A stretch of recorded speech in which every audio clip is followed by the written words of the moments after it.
capítulo 14, versículo 26.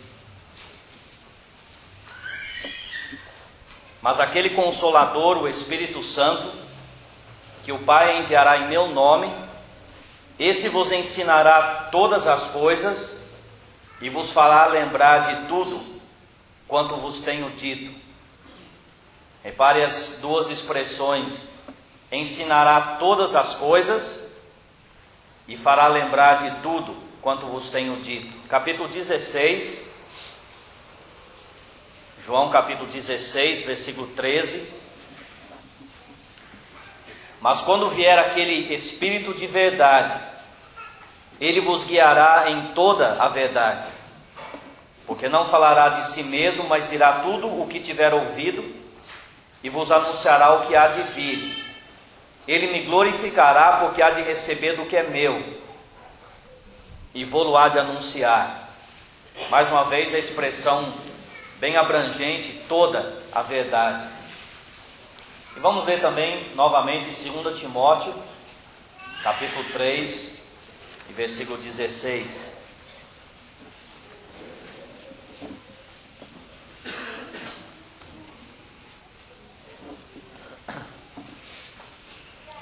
Segunda Timóteo 3:16. Toda a Escritura é divinamente inspirada e proveitosa para ensinar, para redarguir, para corrigir, para instruir em justiça, para que o homem de Deus seja perfeito e perfeitamente instruído para toda a boa obra.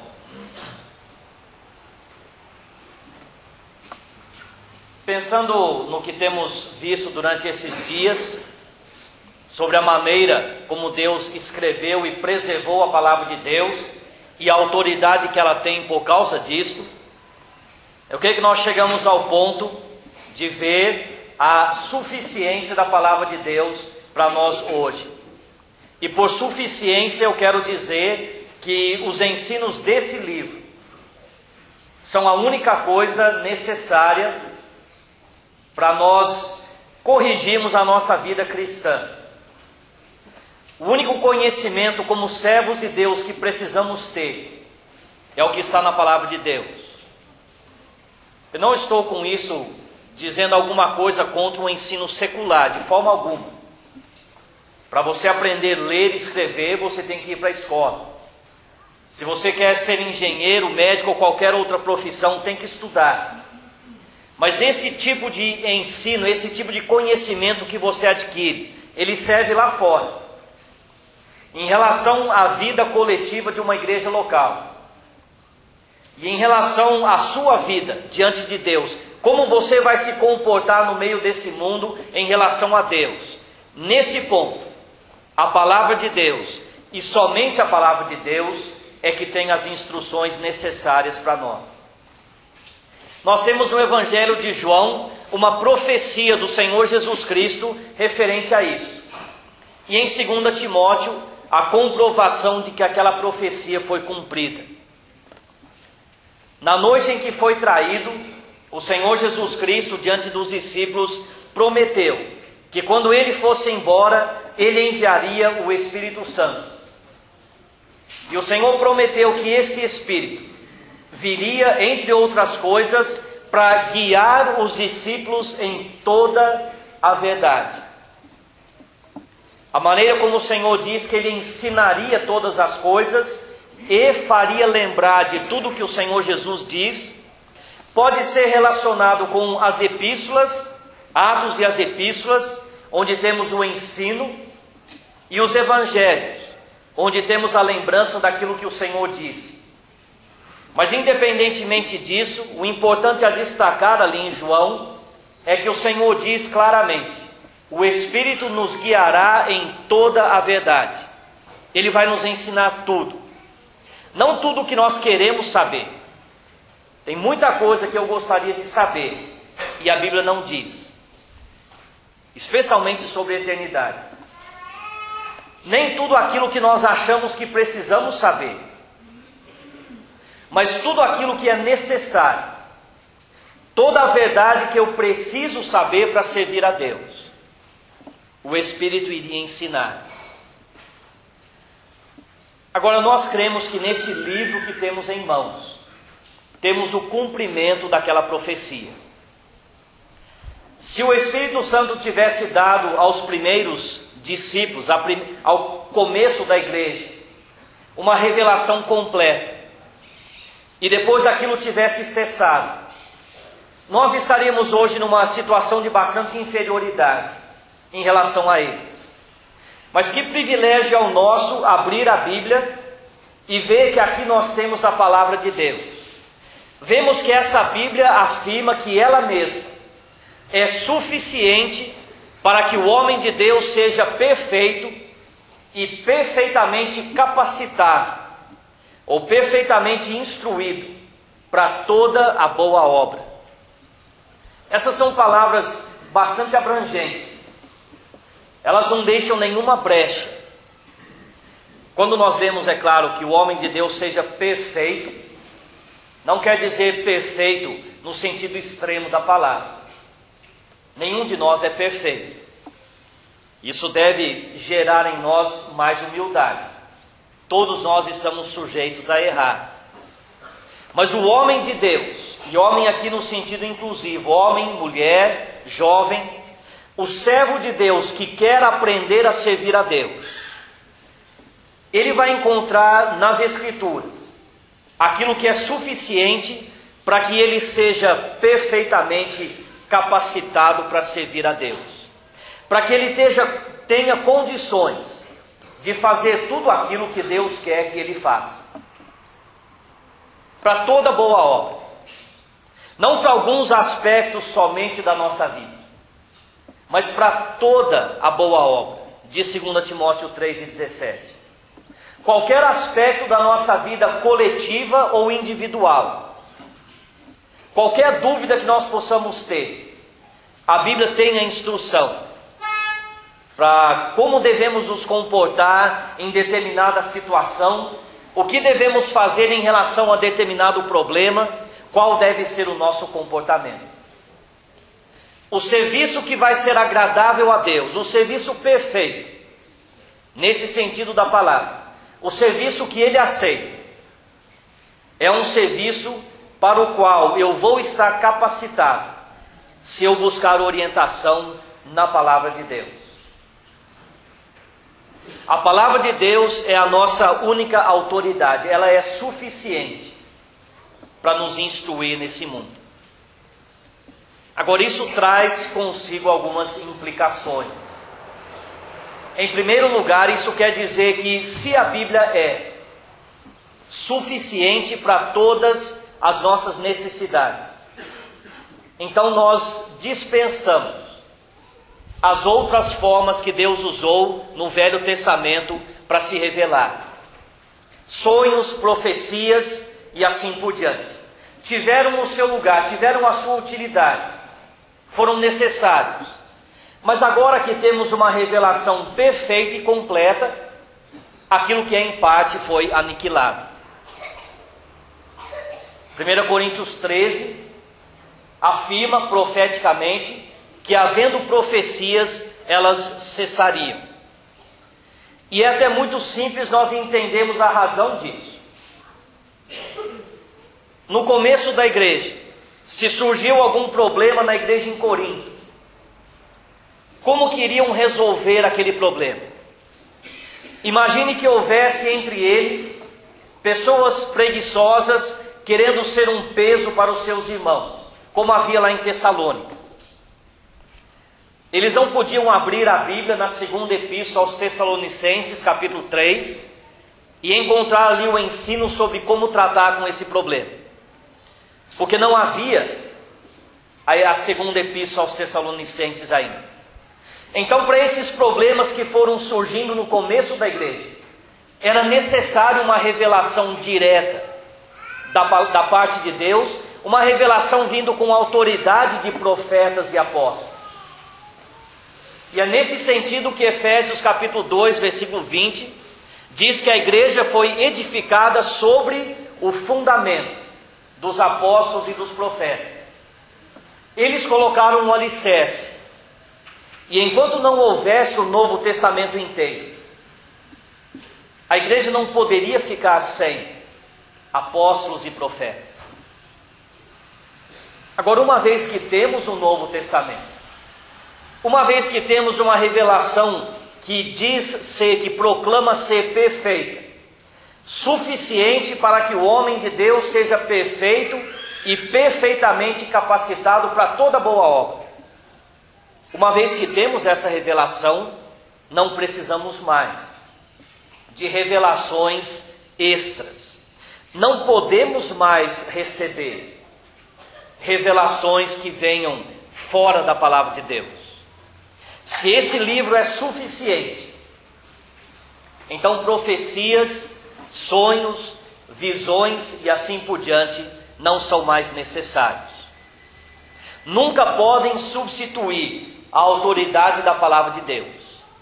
E é por isso que procuramos praticar, ainda hoje, essa confiança unicamente no que está escrito. Eu sei que no mundo religioso há muita diferença em relação a isso. Está se tornando cada vez mais popular uma busca por profecias e revelações e coisas semelhantes a essas. É muito melhor termos debaixo dos nossos pés um terreno firme e sólido, que é o apresentado pela palavra de Deus. É bom termos essa confiança de podermos abrir a Bíblia e ver o que devemos fazer, e não confiar na palavra de um ou no sonho de outro, mas voltar para aquilo que está escrito. Se cremos que a Bíblia é suficiente para nós hoje, então nós dispensamos essas outras formas de revelação, coisas que Deus já usou, mas que não tem mais necessidade hoje. Agora talvez surja alguma dúvida sobre como colocar isso em prática. Talvez alguém pense, bom, então, se nós queremos saber se a reunião semanal da igreja deve começar às 7 horas ou às 7h30, então nós vamos achar um versículo na Bíblia que nos fala qual o horário para começar. É claro que não, você nunca vai encontrar isso. Mas quando eu digo que a Bíblia é suficiente para todas as nossas necessidades, para nos instruir em tudo o que precisamos saber, eu não quero dizer que há uma afirmação clara e categórica na Bíblia para responder a todas as suas dúvidas. Mas que se você pesquisar, você vai encontrar a resposta que você quer. Ou melhor, a resposta que você precisa na palavra de Deus. Ela nos ensina não somente por meio de mandamentos e proibições. Alguns têm essa visão limitada da palavra de Deus e querem impor isso aos outros. E cada um de nós deve tomar cuidado para não tratarmos a Bíblia dessa forma. Há muitas coisas que a Bíblia afirma que devemos fazer, mandamentos claros. Há muitas coisas que a Bíblia nos proíbe de fazer, seja como igreja, seja individualmente. Mas além dessas duas formas de nos instruir, a Bíblia também nos instrui pelos exemplos que são registrados nela. Os exemplos do Velho Testamento, Romanos capítulo 15 e 1 Coríntios capítulo 10 nos ensinam isso. Aqueles exemplos do Velho Testamento estão lá para a nossa instrução. Os erros e as vitórias de Israel e dos servos de Deus no Velho Testamento servem de lição para nós hoje.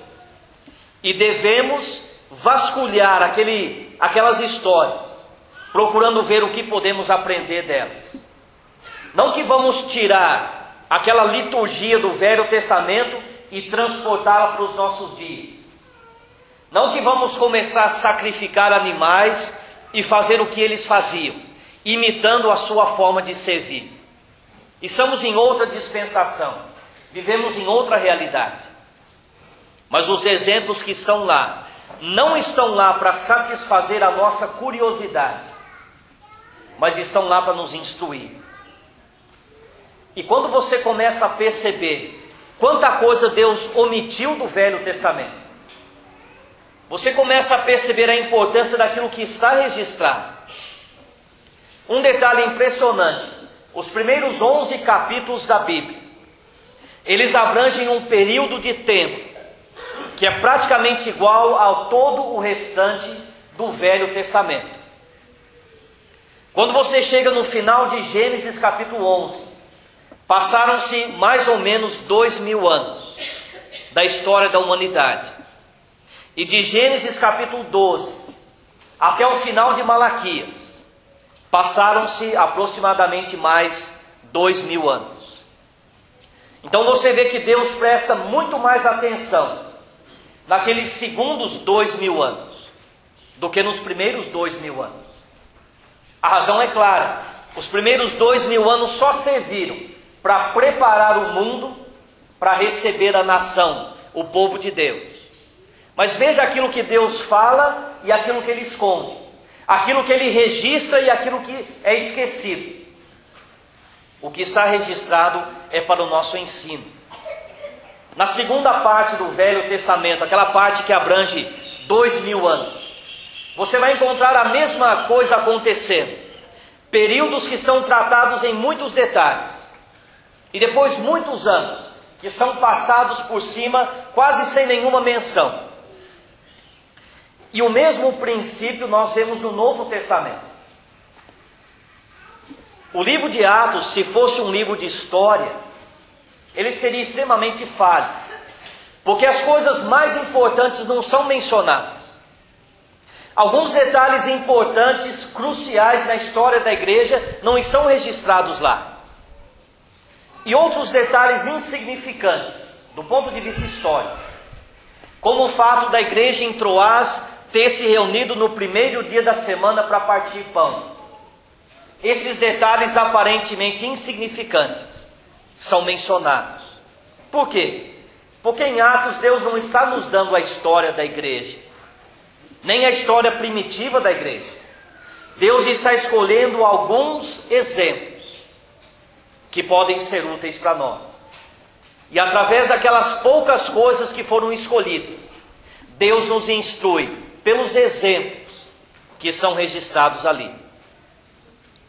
E em quarto lugar, a Bíblia também nos instrui por meio de princípios. Se você ler 1 Timóteo capítulo 5, nós citamos já ontem aquela citação que Paulo faz de Deuteronômio e dos escritos de Lucas. Ou o mesmo assunto apresentado em 1 Coríntios capítulo 9. Ali um aspecto da vida presente da igreja é baseado num princípio apresentado no Velho Testamento. Não atarás a boca ao boi que debulha. E o princípio espiritual que está por trás daquela ordem é usado por Paulo em outro contexto, para tirar uma instrução positiva em relação a como devemos tratar aqueles que pregam o Evangelho. Então, quando você estuda a Bíblia, você deve estar atento para pelo menos essas 4 formas de Deus nos instruir por meio desse livro. E talvez você está pensando, e com razão, que assim fica complicado. E sem dúvida, a coisa complica. Seria muito mais simples se tivesse uma ordem clara e direta para tudo aquilo que nós temos dúvida. Se houvesse uma lista de vestes que podem ou não ser usadas, de coisas que podem ou não ser feitas, para nós seria muito mais simples. Mas Deus não quis fazer assim. As diferenças de cultura e que foram sendo vistas durante o decorrer da história da humanidade, todas essas coisas, elas são facilmente respondidas por aquilo que nós temos na Bíblia. Se houvesse um código, uma lista de mandamentos, ele logo se tornaria obsoleto. Mas o que temos aqui é uma palavra que serve em toda geração, em qualquer país do mundo. Qualquer igreja local nessa dispensação, seja no primeiro século, seja no século 21, em qualquer parte do mundo, pode encontrar as respostas para todas as suas dúvidas nesse livro perfeito que Deus escreveu. E eu penso também, é uma sugestão só, eu penso que Deus estava justamente forçando-nos a estudar para encontrarmos as respostas para nossas dúvidas. Se estivesse tudo escrito em claras letras, qualquer um poderia ter autoridade, qualquer um poderia instruir. Mas Deus quer que cada irmão e cada irmã, por meio de oração e estudo da palavra de Deus, vá se aprofundando no conhecimento das verdades aqui apresentadas. Primeiramente, oração. E é muita oração. Em segundo lugar, estudo. E muito estudo. Se você não estiver disposto a separar tempo e gastar tempo para conhecer a vontade de Deus, o seu conhecimento sempre vai ser limitado. Jovem, faça essa escolha na sua mocidade. Especialmente hoje em dia, parece que tem tanta coisa para ocupar o seu tempo. É talvez uma maneira tão astuta que Satanás tem usado para distrair os cristãos. Lembre daquela parábola dita pelo profeta do Velho Testamento. Ele foi incumbido de guardar um homem. É só uma parábola, não aconteceu, mas o que ele diz? Foi incumbido de guardar um homem. E ele diz, enquanto o teu servo estava ocupado, aqui e ali, ele se foi. Ele falhou na missão dele, não porque ele estava dormindo, não porque ele estava se divertindo, mas porque ele estava ocupado demais. Ocupado ali, aqui e ali, com coisas secundárias, e ele deixou escapar o que era mais importante. Para você jovem, há muitas coisas com as quais você precisa se ocupar. Mas eu digo com toda certeza, há uma coisa só que é fundamental. Há uma coisa só que vai ser importante hoje e até o dia da sua morte. As outras coisas passam. As outras coisas têm importância limitada. Mas tem uma coisa só que vai te acompanhar a vida inteira e na eternidade. E é a maneira como você se coloca diante de Deus. É a importância que você dá ao reino de Deus. É a maneira como você organiza as suas prioridades.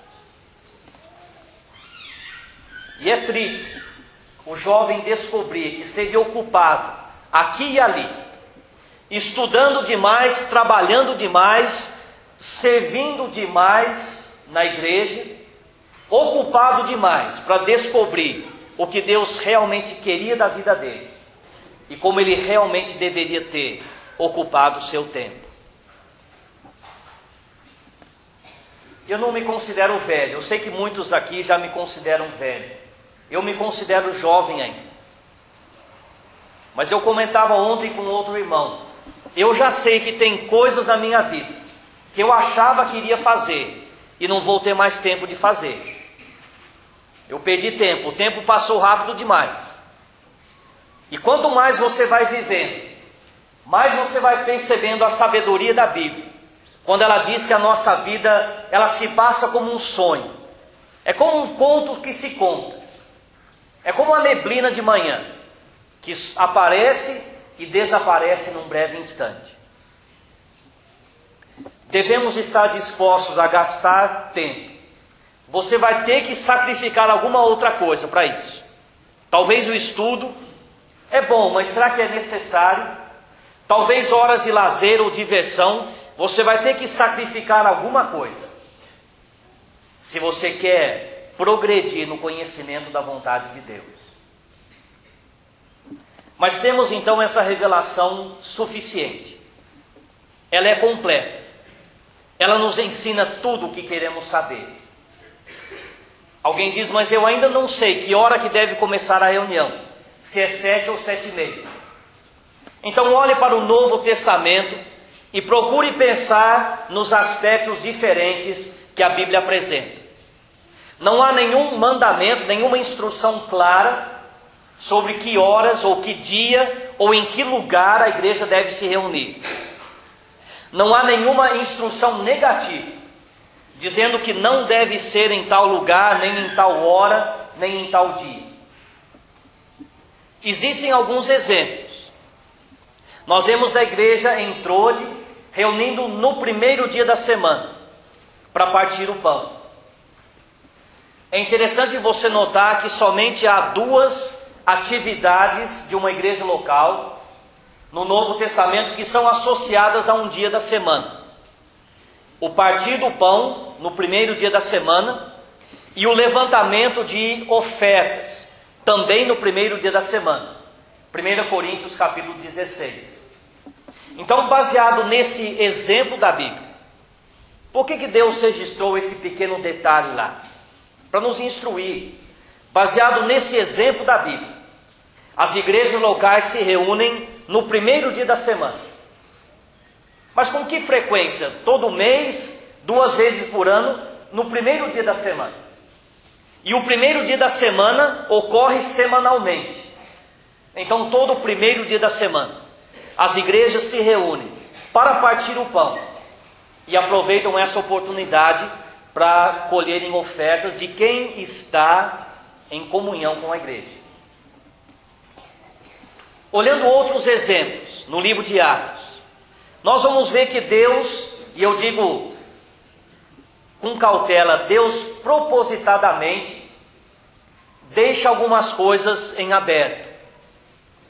Nós vemos alguma variedade em relação ao local onde as igrejas se reuniam. Em Jerusalém reuniam-se num templo, depois vemos eles no capítulo 12, reunidos na casa da mãe de Marcos. Em Éfeso, no capítulo 19, vemos eles reunindo numa escola, que haviam provavelmente alugado para esse fim, e assim por diante. Quanto ao dia, vemos eles reunindo-se todos os dias no começo. Depois, mais para o fim de Atos, vemos que estavam reunindo-se com menos regularidade. Em Trode, parece que era uma vez por semana só que se reuniam. O que essa multiplicidade de exemplos nos ensina? Se nós olhamos para esses exemplos como sendo exemplos que nos instruem, o que aprendemos disso? Que nessa questão, Deus não estabeleceu um padrão fixo. Cada igreja tem a liberdade de analisar a sua situação e ver qual o dia, quais os horários mais adequados para se reunir. Para ver se vão se reunir numa casa de um dos irmãos, ou num salão construído para esse fim, ou qualquer outra coisa semelhante. Não há uma resposta pronta na Bíblia. Mas se você estiver disposto a ler a Bíblia com essa confiança, a resposta que eu preciso está aqui, e eu quero que Deus revele ela a mim, então você vai encontrar. Aliás, isso me lembra que eu esqueci de falar há pouco tempo atrás da importância de sermos iluminados pelo Espírito Santo. Não é só oração e estudo. Talvez o aspecto mais fundamental é nós lembrarmos que o homem natural não compreende as coisas da palavra de Deus, mas o Espírito revela. Como é a oração do salmista: abre o meu entendimento, abre os meus olhos, para que eu veja as maravilhas da tua lei. Se nós orarmos para que Deus nos ilumine, e lemos essa palavra com dedicação, com zelo, e com essa confiança que Deus vai nos responder, nós vamos encontrar na Bíblia a resposta para as nossas dúvidas. Eu quero terminar citando mais um exemplo. Um exemplo que é praticado pela igreja aqui em Gama, também por nós lá em Pirassununga, mas que gera muita falta de compreensão entre muitos outros irmãos. E muitos irmãos sinceros mostram dificuldade em entender por que fazemos assim. E eu quero mostrar a base bíblica para aquilo que nós cremos. Em relação ao uso de instrumentos de música e de música nas reuniões da igreja, corais, solos e assim por diante. Talvez o normal hoje em dia, pelo menos aqui no Brasil, é que essas coisas sejam bem usadas nas reuniões da igreja. Então, por que nós não fazemos assim? Qual é a nossa base para crermos assim? Em primeiro lugar, não há nenhuma instrução positiva na Bíblia para que as igrejas façam assim. É claro que há muita instrução no Velho Testamento sobre isso. Quando Davi instituiu todo aquele ritual musical no tabernáculo, no templo, aquilo foi por ordem de Deus, não foi ideia de Davi, como alguns dizem. Segundo o livro das Crônicas, diz que foi a palavra de Deus por intermédio de Natã, o profeta. Por isso Davi fez aquilo. No Velho Testamento, Deus pediu aquilo, mas não no Novo Testamento. O silêncio das Escrituras do Novo Testamento em relação a isso, a falta de qualquer instrução positiva em relação a isso, é algo que é mais importante ainda quando nós lembramos do Velho Testamento e contrastamos o Novo com o Velho. Para aqueles primeiros apóstolos e discípulos, o normal seria associar a adoração a Deus com o uso de música. Mas eles estavam mais prontos a relacionar aquilo com o judaísmo. E quando converteram-se a Cristo, deixaram de lado tudo aquilo que está relacionado ao judaísmo. Não só os sacrifícios e as vestes dos sacerdotes, mas também esse aspecto do culto que era tão presente lá no templo. Quanto a proibições, não há nenhuma proibição no Novo Testamento em relação a isso. As únicas afirmações claras na Bíblia, no Novo Testamento, que temos sobre isso, são aquelas instruções nas epístolas que exortam a igreja coletivamente a louvar a Deus por meio de hinos, salmos e cânticos espirituais, com graça no seu coração. Bem diferente daquilo que é apresentado no Velho Testamento. Quanto a exemplos no Novo Testamento, também não temos nenhum. Quanto a princípios, podemos pensar em algumas coisas que podem ser aplicadas a esse assunto. Por exemplo, 2 Coríntios capítulo 11, versículos 2 e 3, falam da importância das igrejas serem preservadas na simplicidade que há em Cristo. Então, sempre que houver alguma dúvida sobre o que devemos fazer como igreja, esse é um princípio importante para aplicar. Simplicidade. O culto, a liturgia do Velho Testamento estava toda relacionada com coisas para impressionar a nossa natureza humana. A beleza do templo e dos rituais do templo era algo impressionante. Mas o culto, a liturgia do Novo Testamento, ela se caracteriza pela simplicidade. E Deus não quer nada para encher os olhos humanos ou os ouvidos humanos. Deus quer que as atenções sejam dirigidas ao Senhor Jesus Cristo. Então a questão da simplicidade reforça essa ideia, que nós não precisamos desses auxílios para a nossa adoração, mas podemos em simplicidade adorar a Deus sem essas coisas. Um outro princípio, lemos na Bíblia sobre os dons espirituais. E a ênfase dada em 1 Coríntios capítulo 12 é que cada membro da igreja tem pelo menos um dom espiritual que deve ser usado no serviço de Deus para a edificação do corpo. A capacidade musical é um dom natural. E é claro que aquele que tem o dom natural, ele deve usar isso depois que se converteu para a glória de Deus e não mais para a diversão dos incrédulos. A música é uma coisa maravilhosa. Eu aprecio muito tenho tentado aprender, pelo menos a arranhar alguns instrumentos. É algo precioso. E aqueles que têm esse dom natural, use isso para a glória de Deus. Mas pensando nas reuniões coletivas da igreja, que são uma parte pequena, muito pequena, da nossa vida diária. Quando a igreja se reúne, dons espirituais vão ser usados para a edificação da igreja. E nós podemos deixar esse aspecto da música para as nossas atividades fora da igreja, quando a igreja não está reunida. Então, pensando em vários aspectos diferentes apresentados na palavra de Deus, eu chego a essa conclusão: instrumentos e corais e coisas semelhantes não são necessários hoje para servirmos a Deus, podem atrapalhar, podem nos afastar da simplicidade que há em Cristo. Corremos o grande risco de valorizarmos um dom natural e não dons espirituais.